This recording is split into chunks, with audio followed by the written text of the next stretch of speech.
एक महात्मा मांडव्य ऋषि नाम के थे। वो हाथ उठाकर ऐसे, पहले बहुत कठिन तप संतों को करना पड़ा। कलयुग है तो अब तो नाम जप से ही काम, मंत्र जपो, नाम जप। दाहिने पैर के अंगूठे केवल पूरा शरीर का भार रखकर हाथ उठाकर के मंत्र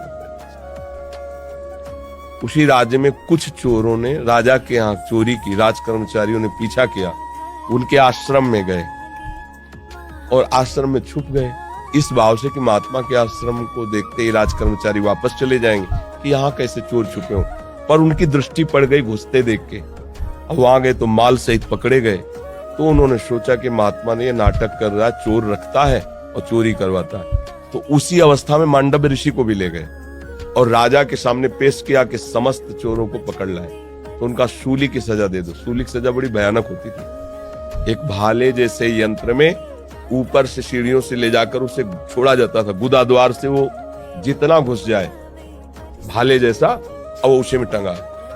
अब प्राण शक्ति जितनी उसकी हो, जितने मिनट जिए, जितने घंटे जिए, कोई कोई घंटों जी जाता था, रक्तस्राव हो रहा है, तड़प रहा है। अब वो केवल एक सूली ऐसे लंबी ऊपर से छोड़ दिया और गुदा द्वार में जितना घुस गया यहां तक, याद। अब वो तड़प तड़प की बड़ी भयानक मृत्यु होती थी। महात्मा को भी ऐसे किया। वो तो साधारण जीव थे, सब मर गए। जो इस सूली गई गुदा द्वार से अंदर सुचेतना जागृत हुई, लगाया पद्मासन, उसी पे बैठ गए सूली पे। अभी तो योगी थे। अब वहां बधशाला में तब जाया जाता है जब दूसरा कोई राजा है तो 2-4 रोज तो हो ही जाते थे अपराधी। तो दूसरे दिन उतारने गए तो वो तो सब मरे थे और ये पद्मासन में बैठे थे। भाग के गए राजा से बताया। राजा ने कहा ये तो बड़ा अपराध बन गया, कोई ऋषि आ गया। उन्हें वे क्यों नहीं बताया ऋषि? वो आगे गौ करके, ब्राह्मण करके मर्यादा थी कि गौ ब्राह्मण सामने है तो दया कर देते थे ऋषि जन, फिर साप नहीं देते थे। पहले बड़ा पावर मंत्रों का होता था।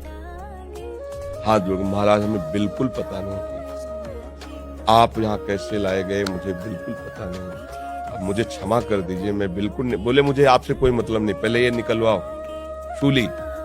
लाख कोशिश की गई, सूली निकली नहीं।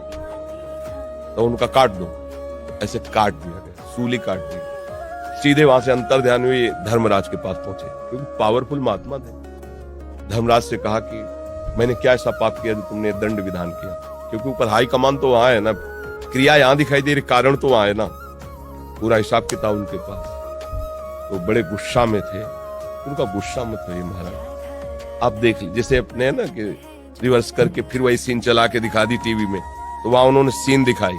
ये 8 वर्ष के बच्चे हैं, खेल खेल में तितली को पकड़ा और उसकी गुदा के द्वार में बम्बूल का कांटा डाल दिया और छोड़ दिया।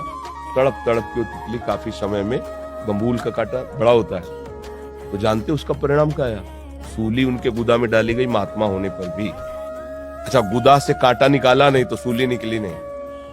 ये केवल मुंह जबानी कथा नहीं, महाभारत में भगवान व्यास देव जी ने इसको लिखा है। तो उनका नाम हुआ अणिमांडव्य। तब उन्होंने कहा कि हम नया नियम बनाते हैं, 14 वर्ष तक के बालक के पहले के अपराध जो है वो नहीं माने जाएंगे, वो मैं क्षमा करने का विधान बनाता हूं। और तुम मुझे बालक को इतना बड़ा दंड दिया उस खिलवाड़ का, इसलिए तुम मृत्यु लोक में जाओ, 100 वर्ष के लिए मैं तुम्हें साप देता हूं। तो वही विदुर जी के रूप में आए, साक्षात धर्मराज। अंश से युधिष्ठिर है लेकिन साक्षात धर्मराज विदुर जी के रूप में आए। अणिमांडव्य ऋषि के आज भी वसूली वैसी है। अब आप सोचो, एक महात्मा इतना बड़ा पावरफुल जो न्यायाधीश को भी मृत्यु लोक में भेज दिया दंड देके, उसकी सूली नहीं निकली, तो आप काकरोच को या किसी जीव को, मुझे लगता है कि हिसाब है। तो बचो, ऐसे कर्म मत करो, इससे पाप हो। हम 100 बार झाड़ के फेंक देते बाहर, तो डस्टबिन नहीं आते, डस्ट पेन क्या कहते हैं? हाँ फेल, हम तो देहाती आदमी यार, तो हमें बीन और पेन में कोई अंतर नहीं ले।